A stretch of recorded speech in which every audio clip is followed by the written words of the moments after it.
Just kind of reiterate a few things that we talked about last week.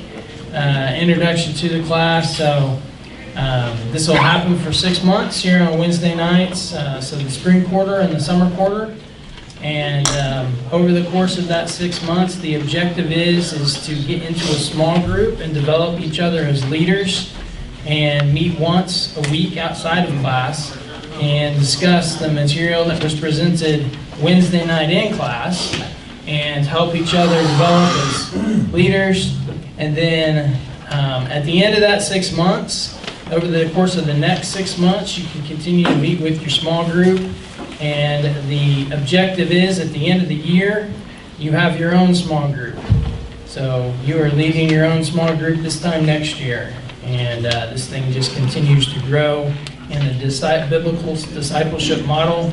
Of course, we all follow Christ as our main leader. So I'll introduce Allan here. You guys know Allan Trimble. He spoke to us last week. Long time big speaker. Not big speaker.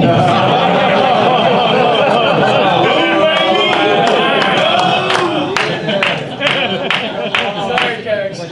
My kids go to Bixby, so that's why man, I'm sweating now. Glad I'm not talking at night. Come on, bro. Come on, man. All right, so I'm gonna start us off with a prayer. Bow together. Father in heaven, your name is holy, and you are awesome. You are the creator of all things. You are our Father, our God, and we ask that you use your Spirit in our lives to lead us each day. We ask that we treat you like a friend, and we have that intimate, close relationship with you, so we can call you Abba, Father, Daddy, friends, and that we walk with you each day. May we glorify you in everything that we do. May you form us to the men that you designed us to be. Father, I ask that you be with the men in this class tonight and that you touch their hearts and that you speak through Allan tonight and bring some wisdom and some biblical principles to our lives through his words. And it's in your name we pray. Amen. Amen. Thank you, Drew. Kind of. But it's good to be back, guys. It's such an honor to be here with you. And again, I've been feeling the pressure all week. I think this class is the future of God's church. I think there are so many capable, wonderful, spirit-filled men in this room. So I just hope I can bring something to the party tonight that will help move you in the right direction. As a better leader in our church, a leader of your family, your wife, your kids, at the office, and wherever else you have the opportunity to be the hands and feet of Jesus. Did anybody get to meet with your small group this week, or email, or, oh, awesome, okay. So we left, I bounced around everywhere last week. I had a couple of videos, we didn't get to watch them. But we kind of closed out with the character of Jesus. What I just felt like, if you're going to model leadership, let's go to the ultimate model, right? I mean, let's go to the source. And we left out, on the character of Jesus. Basically, I made 2 points. Number one, Jesus' leadership model was servant leadership. He came to earth. He had a mission. He was very focused, and that was to serve others. And there's a number of references in the New Testament that tells us that. And then secondly, I think we can make the case that character is the most important attribute of any leader. So servant leadership, character all the way. Our reflection questions, I'm supposed to only address one of them. I gave you guys 4. But I said, have you ever sacrificed for the benefit or development of others? I know the answer is yes in this room. Anybody want to throw one out, like what your small group talked about? I know it's a general question, but every day in your life, is there something you do to try, Dale? Most of the guys in our group and I'm going to go with our small group, talked about a mentor at work. Most did not talk about a mentor at church. Come on now. Why? Well, that's an interesting question. Yeah, but a very good question, and worthy, right? Okay, so thank you. I'll keep moving. Anybody else have any other comments regarding your group's idea about have you sacrificed for the benefit of others? Is that scary that you mentioned someone at work and not someone at church, or is that, I don't know. I just, something to think about. We'll get there though, I bet. Alan,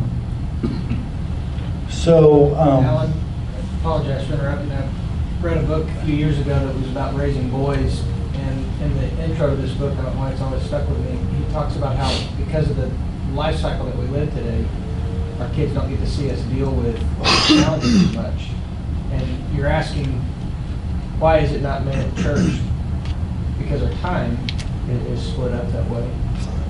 But I have to question myself with my own kids and my family, so how does that balance within my own life? And again, I'm not trying to No, chase rabbits. that's rich. No, that's good. I was thinking this will be, not to get off track, because Drew has warned me to stay on track. But in next week's lesson that I'm going to bring you, and I apologize in advance for making football references every now and then. But my teams, my players, my coaching staff over my entire career made the greatest advances in the toughest times. And it's very hard to improve or to be a sacrificial leader when times are so good there's nothing you have to sacrifice. And I go there just to plant a little seed. I mean, I've been a member at Park for 25 or 6 years. Favorite place. I mean, I love this place. I love the people. And when we have church on Sunday, I am surrounded by great spiritual guys.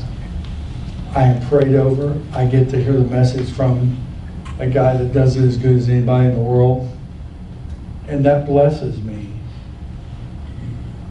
But I can honestly say, when I got diagnosed with ALS, I think that made my faith move more than sitting in a church where it's nice and comfortable with great music and great worship. So, Jordan, to what you said, I think the sacrificial leadership comes when you have skin in the game, when you have something that you have to give away. And again, that's not for this week, that's for next week, but thank you. I love what you had to say. All right, list ways and methods to develop character, the character it takes to mirror Jesus' example. How do we list ways and methods to develop character, the character it takes to mirror Jesus' example? Anybody thought about that at all? Did your small group talk about that? Mine didn't. We're not meeting until tomorrow night, but we will. Did you say the last question about how do we develop the character of Jesus? Yeah, I said list ways and methods to develop the character Jesus had. We all got to a point where we didn't have enough time to deal with that, and that was something that we were thinking about before we got here. And I got to tell you, you said something just a minute ago, and I want to just say this. One of my questions after reading your stuff was, have you written a book? And I mean that sincerely. And that's just a jewel right there. Sacrificial leadership comes when you have skin in the game. And that rolled that came off your tongue like nothing, but that's a gem. Well, thank you. It was really rough when Drew gave me so much time to think about this. I do so much better if there's a 25-second clock. You give me a couple hours, it gets really congested in my mind. But there are so many things, and I think next week, gosh, I hate to under-promise and over-deliver, over-promise and under-deliver, but next week I think you're going to get a good dose of some of those. This week I promised we would do integrity. But Dale, you know, I've been doing a lot of thinking as men, you know, as leaders, as trying to develop Christ-like habits and character. I mean, when he left the earth for the last time, how did people get to know him? How did people see Jesus? You know, I mean, it would be nice if all of them were in there on Sunday and listened to minutes. That'd be good, right? But that's not really how it goes. It's outside of here. It's in the trenches. It's our everyday life. It's our day at the office. How do your children see that? You know, it's certainly, you know, I mean, I'm going to shut up. We're going to move on. We'll do that next week. Hey, Alan, Yeah, I well, got to know Steve Ferrari years ago, and did a couple of men conferences. Tear for Point Man, one of my favorite books, right? Yeah, and I actually built a workbook out of that, you know, to teach men, you know, on some leadership skills and things. But one of the things, when he opens that book up, and my responsibility, number one, is with my family.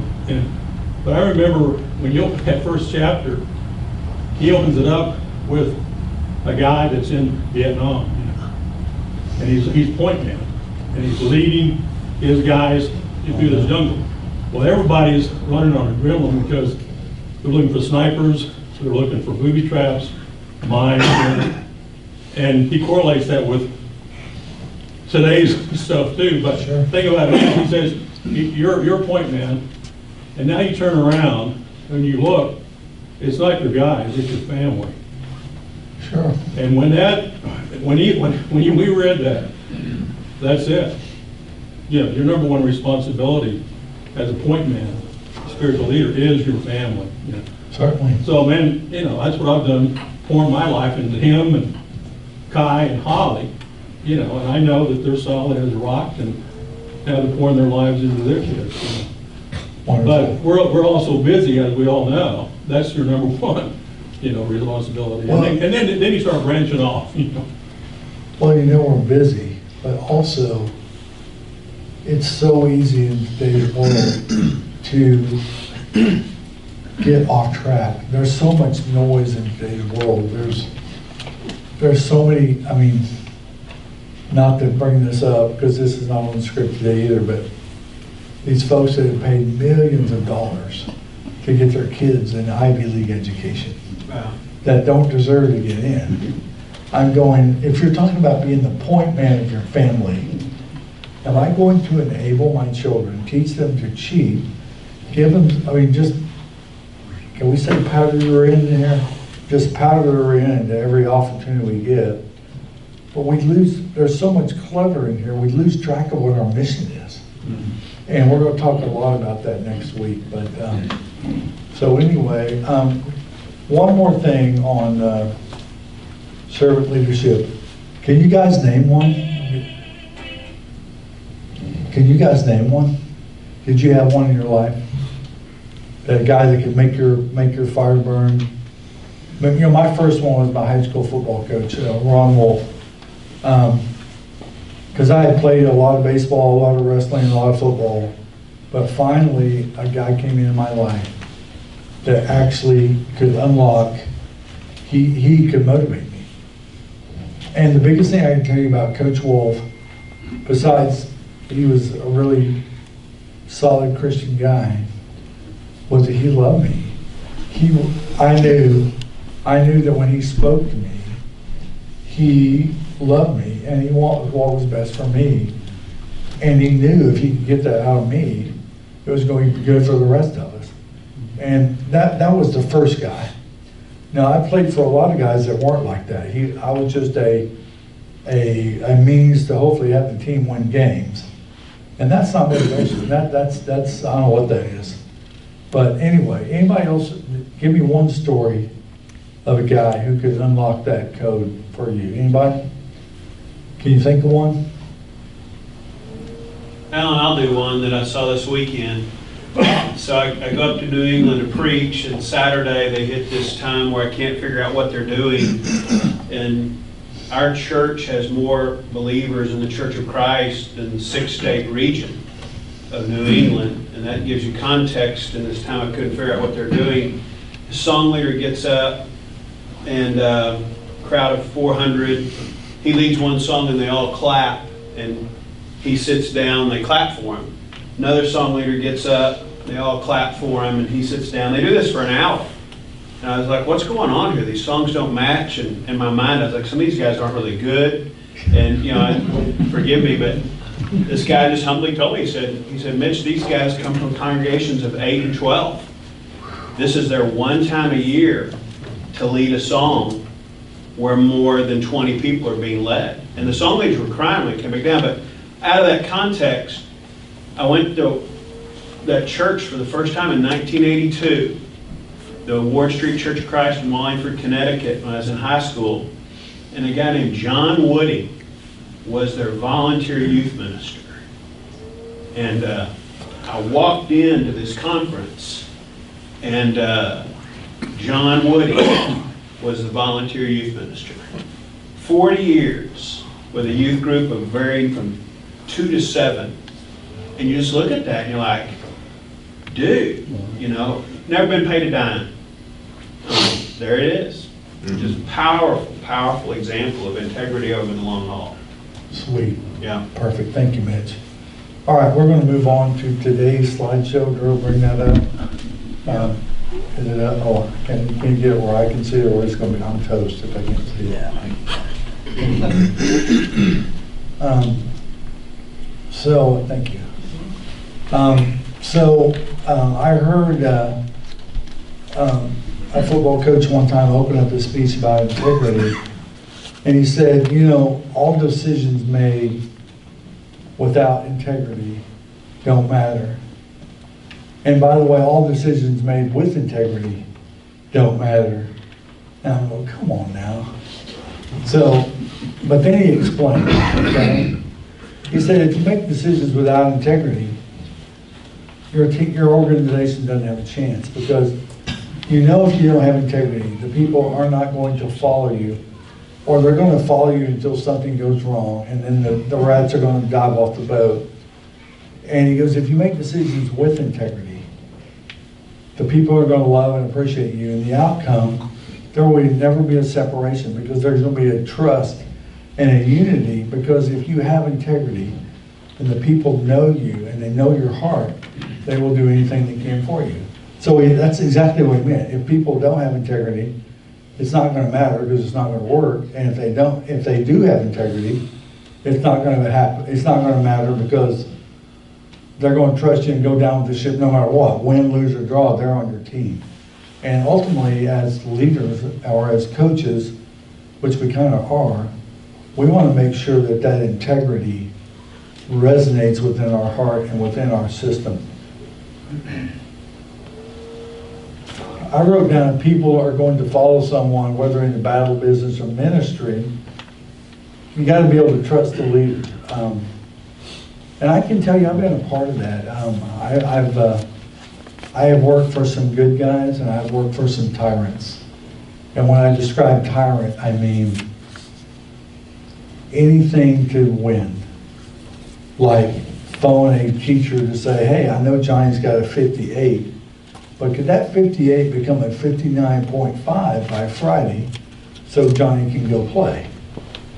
And you know, to me, it's back to those parents who agrees their kids' Harvard scholarship with a couple of $1 million. What are we teaching the guys? Well, if things get tough, rather than bear down and do things right and do what you're supposed to do, somebody will figure out a way to weasel by or to do something that's really not the right way to do it. So ultimately, we need to know that the leader or that ourselves have that type of integrity where people will trust us. And so today we're going to, Drew, go ahead and go to the next slide. We're going to talk about God's integrity. Would Somebody, Luke, can you see that? Would you read that First Chronicles verse there? He is the Lord our God. His justice is seen throughout the land. Remember his covenant forever, the commitment he made to 1,000 generations. This is the covenant he made with Abraham and the oath he swore to Isaac. He confirmed it to Jacob as a decree and to the people of Israel as a never-ending covenant. I will give you the land of Canaan as your special possession. Yeah, so we use the word forever and never ending. That's a long time, right? Drew, help us with the next one in Psalm, if I remember right. Somebody say that good enough to read it for me? Tom, would you read that? Do you mind? He is the Lord our God. His justice is seen throughout the land. He always stands by his covenant, the commitment he made to 1,000 generations. This is the covenant he made with Abraham and the oath he swore to Isaac. He confirmed it to Jacob as a decree and to the people of Israel as a never-ending covenant. I will give you the land of Canaan as your special possession.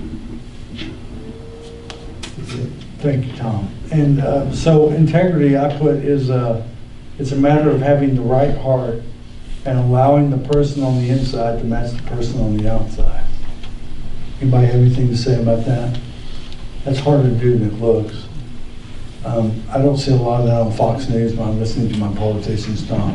That's just my opinion, however. But the Lord that we serve, the God that we serve, he's rock solid. A never-ending covenant. Covenants are big. And next slide, please.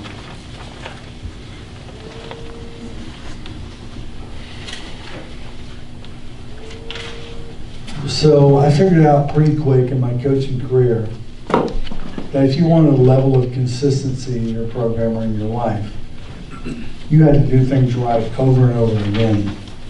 And I know it sounds crazy, but one of our biggest things that we did was to try to really be hard to beat. I know that sounds really obvious, but as our football team, if you beat us, I wanted to make sure when I walked in the locker room, first of all, your team would be really tired because we played really hard. Second of all, you had to do some amazing things. You had to be incredibly efficient. You had to be really good at what you did. And the way we created that consistency, I think, is that we repeated things that we knew that were right and were beneficial, and we did it over and over again until we did it really good. And you can beat us. And we got beat often, but we knew that if you beat us, and people knew that if they were going to beat us, they're going to be really good for trade and create some breaks, we thought. So I think, and I know you guys can read, but there must be consistency between what is inside and what is outside. And we discussed that God is totally consistent. And I put his goal for his children is nothing less. Christ's desire for us is that we would be a disciplined people. Disciplined people do the right thing at the right time, in the right way, for the right reason. Let's leave it right there for just a second, okay? That last line that I put in bold, that's really hard to do. I can tell you, I'll use a football analogy, and hopefully some of you guys will come up with a real-life analogy. Every football team is great in the first quarter, especially when the weather's cool and you have a nice lead. Okay? It's easy. Hand the ball off, punt, play defense. It's a yawner, right? Move forward to the fourth quarter when it's a tight ball game. It's really hot. Your starting tailback is on the bench on ice because he's hurt.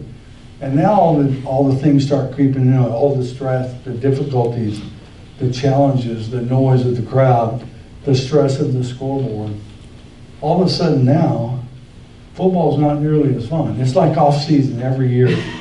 We just come off a great year. And every year, January 1st, there are kids lined up out the door down the hall. Hey, coach, I want to come play. This game looks so fun. You know, from the stands, golly, we'd love to be a part of your program. Until I tell them, well, you know, part of that is every morning from June till September, you have to be in my weight room at 6 a.m. Well, we like to go to the lake on the weekend. Yeah, a lot of people do. So you guys tell me in your everyday life, in your walk, how do we become those guys that do the right thing at the right time and do it for the right reason? Give me some exercises. I mean, I know you got, I'll give you one. You fill your tank every day on God's word, right? You put on the whole armor of God. You understand as much about Jesus Christ as you can, his mission, or his motives, his character, his integrity. What are some other things that we can do to do the right thing at the right time, the right way, for the right reason? Anybody? How do we practice that? Surround yourself with the right people. Ooh, preach it, Phil. Yes. If you walk around with goats, you will smell like a goat, right? That's how we would say it in the locker room, right? That's how my grandpa would say it. Sorry. So yes, surround yourself with like-minded people.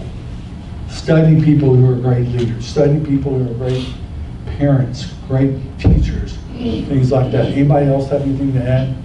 Yeah, when I think about just consistency and me raising little kids, and I got a 3-year-old son, I'm trying to teach him to be the man that I want him to be. Beautiful. So it's important for me, for him to know that my reaction to certain situations is going to be one thing one day and another thing the next day. And that to me is just like having model consistency as just a leader of my family. Yes, yes. And here's another thing. The idea that you're thinking that is awesome. At least you have a plan, right? The toughest thing in life is to go into a game and not know what you're supposed to do, right? So you understand the project. And Clint?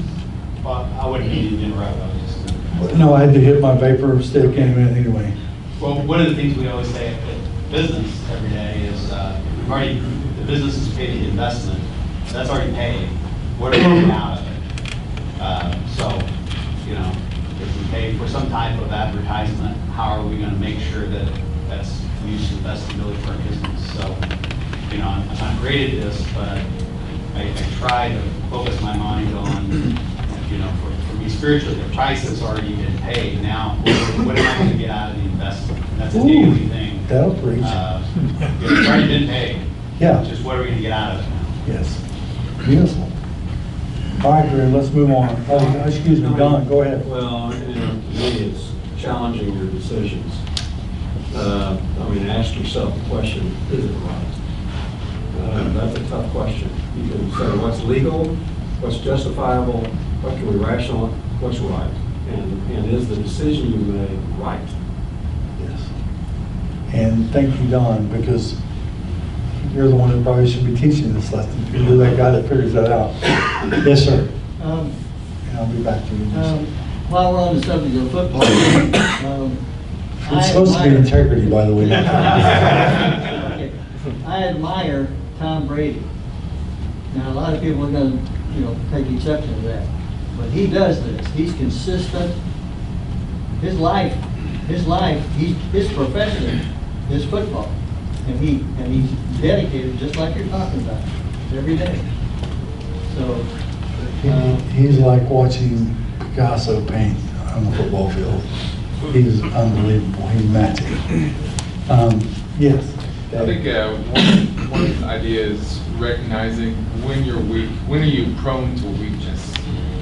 What are those moments that you're prone to not being patient and mess up? I know for a lot of guys, myself included, you're sharp at 7 a.m., you're sharp at 8 a.m. How about at 5 p.m. and 6 p.m. when you walk in the door and the house is crazy and you're tired, Sure. and you're cranky? It's just recognizing those times that you're prone to weakness. Beautiful. So, Tom, go ahead. I want to come back to that. Go ahead. In real life, we are trying to be eagles. That's a given. We should be trying to be eagles. But when we're surrounded by a bunch of turkeys, they are watching us because they want to be an eagle too.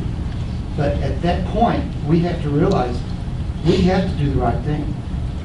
If we're going to teach them to be eagles, we have to also do the right thing at the right time, the right way, and for the right reason, because they are watching us. They may be a turkey, but they want to be an eagle. Sure, and we're made for this world. We're walking around supposed to be a great example to the turkeys, right? So back on Dave's, great, and this, again, we're not even gonna get close, but that's okay. So one of the things you have to do when you're developing your squad, whether it's your family or your guys in your office or whatever, is you have to talk about those breaking points. You have to, so how do we identify what our weaknesses are? Because part of improvement is knowing, hey, I'm not very good at this, or I can get better at this. So an example I would give you, not that I would use football again, but we're working on red zone offense. So like I said, everybody's good. And I look back there at Dr. Wolf, and I was going to use you as an example earlier, but I can't imagine my eye surgeon coming in and having a bad day while he's working on my eye. Or, man, my head hurts, or, my vision's blurry today, or, I mean, when these guys work on your body, they gotta be right, or at least close to right. So if we're working on red zone offense, because you never need to score a touchdown until you really need to score a touchdown. I mean, like I said, so what we would do is identify weaknesses we would watch videos, study what we do, and we would identify our weaknesses. Whether it could be something like conditioning, it could be technique, it could be knowledge of what play to run, it could be mental, physical, but we identify those weaknesses. So the way I would do that is before we go in and practice our red zone, trying to score from inside the 20, is I would take my number one offense over on the sideline and I would run the dog out of them. I would make their heart rate 180. They would be throwing up out their nose to talk football, okay? And then you put the 25-second clock on them, you run them out there, get them over the ball, and you make them perform while their life is garbage, okay? While they're going, please take me home, Mom. Could I have my Frosty Pop now, Mom? Take me anywhere but right here. But in our life, a lot of developing ourselves is understanding our weaknesses and coming up with ways to improve. I mean, I know that sounds pretty brutal, but as we are, back to what Walt said about the point man, we got to get our people home, right? We have to prepare our kids, our church, our leaders to go out there and have that leadership and integrity. Because this world, I don't know that it's getting any better. It's a rough place out there. All right, next, I'm sorry, I walked.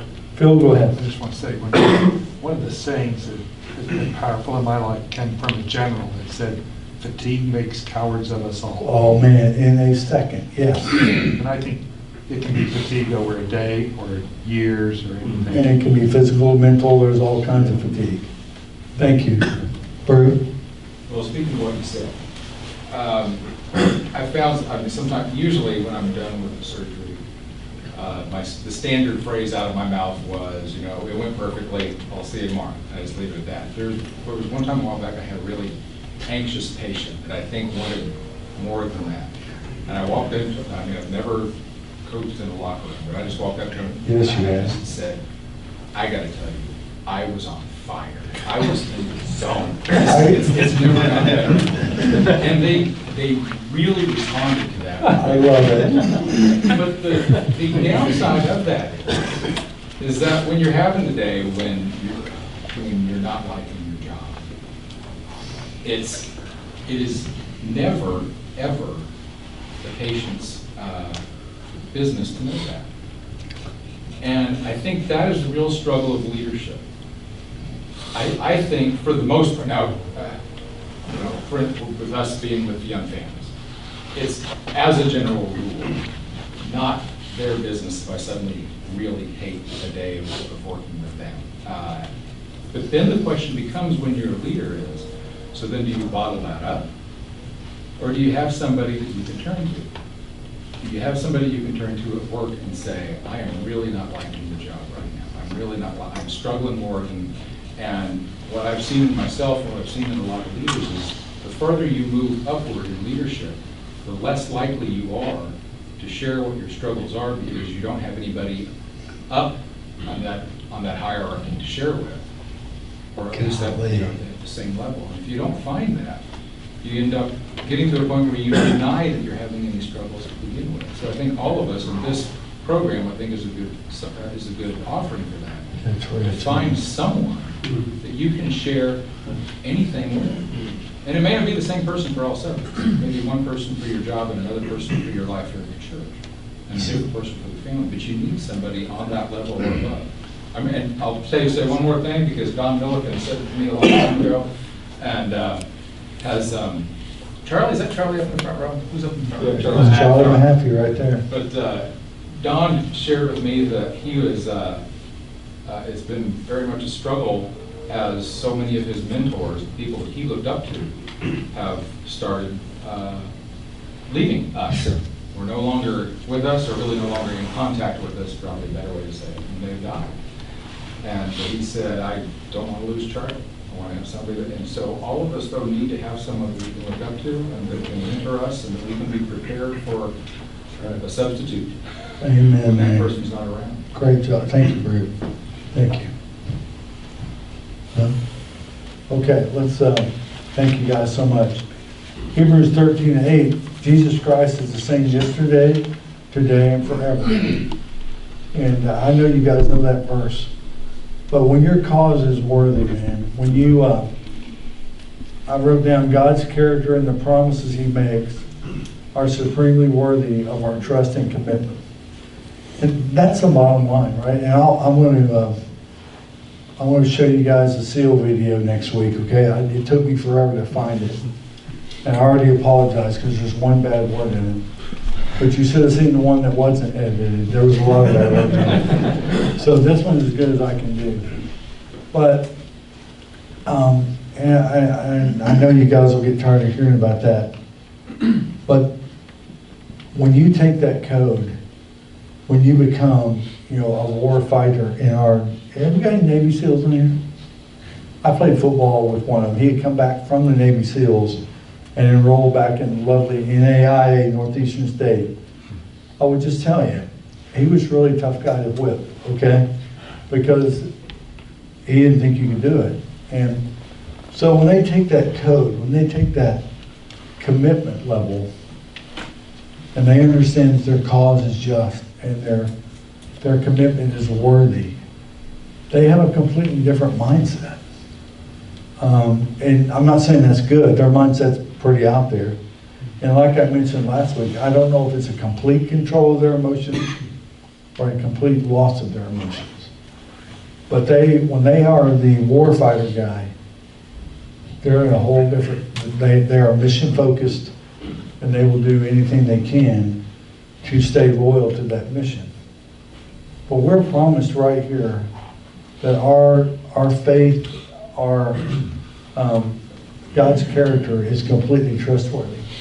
So we should never, ever have to worry, ever, about our commitment to Him. I know that sounds simple, but we should. All right, let's go, Drew. Hey, Alan. Yeah, Sean, go ahead. Just about that statement of his character is completely trustworthy, and that there's nothing I believe stronger in than that truth. But when the wheels are falling off, it is hard to get to that place of trusting. Mm-hmm. You can say, yes, I will trust all you want. But whether it's a family member or in your current situation, to be able to say that I trust him in the middle of this, it's easy to trust him when you're 16 and 0, right? Yes. But when you're 1 and 15, it gets a little bit more difficult. Yeah, I tell you, Sean, my journey, it's it's strange that we start to talk with discipline since I've always been a plump, chubby, stout-built guy. Not the most disciplined dietitian guy in my life. But my little journey with this disease, it's a different view when you don't have control of your situation. We all think we have control, right? I mean, that's our big deal, right? I mean, if you name the problem, we can probably come up with a pill, a procedure, a method, a technique, you name it, that'll fix it. But in my case, and I'll just share this with, I mean, this is not on the slide either. But, you know, when you get handed a plate of poop and you don't have, there are no answers,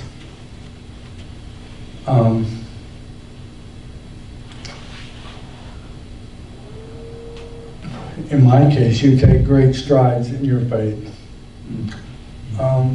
So I guess I would say I encourage you to, wherever you are, no matter how relaxed, comfortable, life's really good today, you can expect a curveball or a tidal wave or an earthquake or some form of crisis. You can expect it. So don't be shocked when it hits you. Be prepared when it hits you. I would just say, and I said this a long time ago at a Friday morning study, it's been a very strange blessing, the journey I've been on. Because the earthly side of me would like to get rid of it. Well, all right, somebody with a good voice. Carson, can you read? I know you're from Kentucky, but sorry, that's my son-in-law. I can say that. What verse? Titus? Just start going. Those are 5 pretty good ones right there. This truth gives them confidence that they have eternal life. God, who does not lie, promised them before the world began. Very good. Do another one. Please read. So God has given both his promise and his oath. These two things are unchangeable because it is impossible for God to lie. Therefore, we who have fled to him for refuge can have great confidence as we hold to the hope that lies before us. This hope is a strong and trustworthy anchor for our souls. It leads us through the curtain into God's inner sanctuary. James 5:12. But most of all, my brothers and sisters, never take an oath by heaven or earth or anything else. Just say a simple yes or no so that you will not sin and be condemned. Go ahead, bud. Finish the course. Hope deferred makes the heart sick, but a dream fulfilled is a tree of life.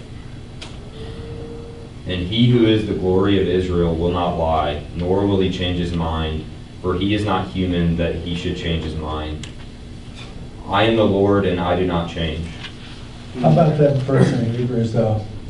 That do you some good like it does me. This hope is a strong and trustworthy anchor for our souls. It leads us through the curtain into God's inner sanctuary. Man, that's a good spot, boys. A very good spot. Anybody have anything come to mind on those verses before we move on? I've got like 35 more slides. We're going to have to hurry. Okay, Drew, let's keep rolling.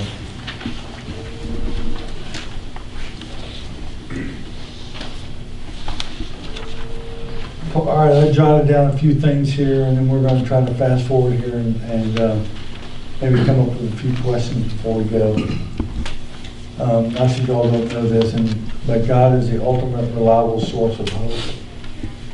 How about this? His changeless character is the foundation of all his promises.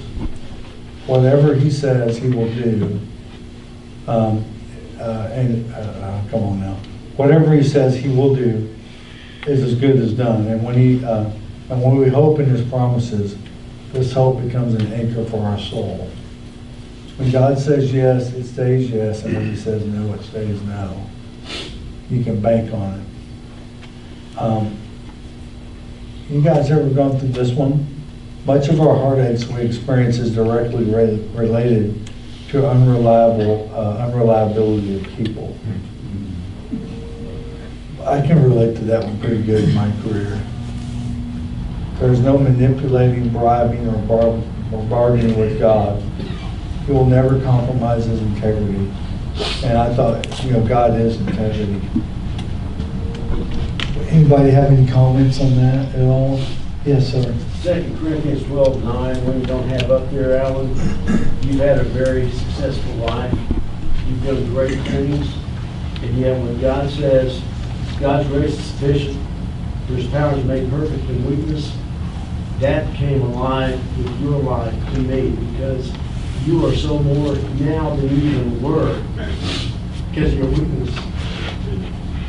Yeah, Is that right? Yeah, I you can't feel explain it, you know it. it, because every time you talk to you hold a whole group of men. And you see in a whole church, you speak to a church, and it comes out of your mouth, not that it was ever bad before, but it's so much more perfect now. And you're living it. Your faith has taken strides because of that. It has. It's been, and the odds were good that my faith would increase from my younger days, I promise. But you're right. You're right. Thank you for that. All right, Drew.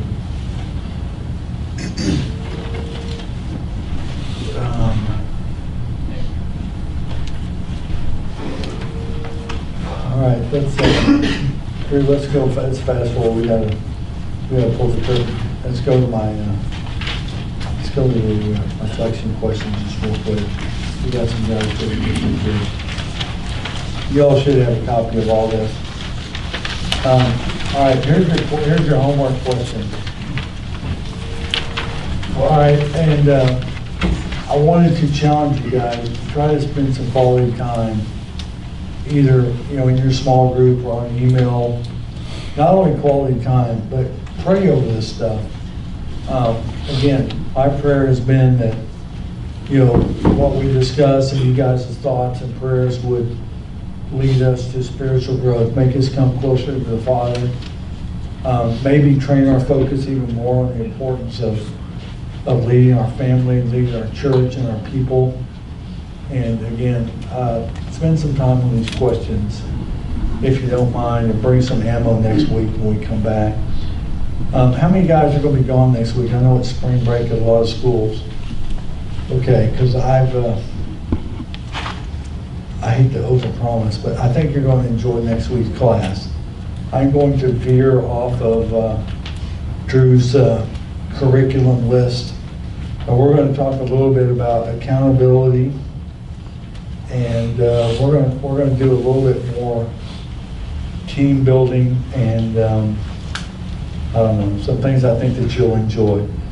I love and appreciate each and every one of you, and thank you so much for your comments and making this a good class. So be blessed this week. Kevin, you got some closing statements? Very briefly.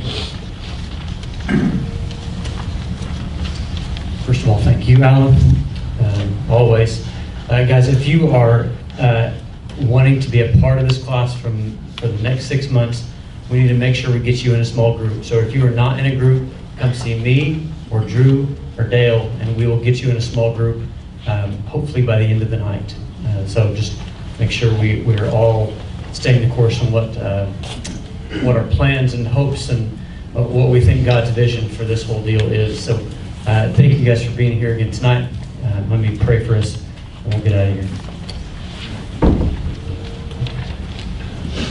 Father, we recognize your presence and your word coming through our brother Allan, and your life of integrity, your life of leadership that you are showing us daily through our brother. I'm grateful for this night, this gathering. Continue to draw us close, that we may continue to have a clearer and clearer picture of the perfect method of leadership in your Son, that we may know how to follow his example through his life, through his death, and through a new life in him. We love you so much, and I pray this in Jesus' name. Amen. Amen. See you next week. Thank you, guys. Thank you. Yes, sir. Moses. Let me get Wes here, too. Hey, Wes. Now go ahead. Hey, real quick. Are you in town this coming Monday?